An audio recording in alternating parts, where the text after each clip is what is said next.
Welcome to this guide on how to manage instances in Doing ERP KairosQ.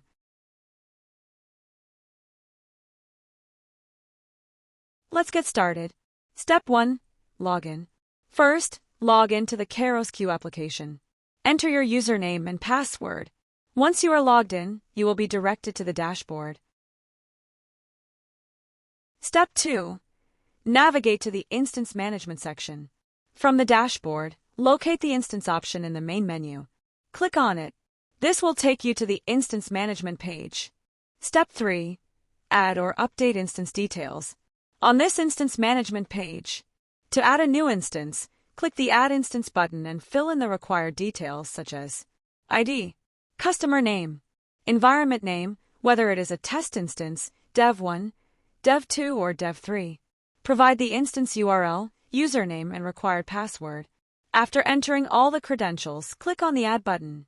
The instance will be added. To edit an existing instance, click on the Edit button. You can modify the instance URL, the username and password based on your requirement. Once done, click on Update to save the changes. If you want to remove an instance, click on the Delete option to remove it.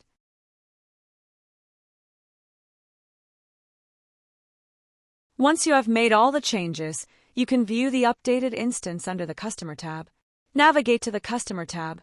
If you click on the customer name, you will see the Day 1 instance. Currently, we have only the Day 1 instance. Thank you for watching.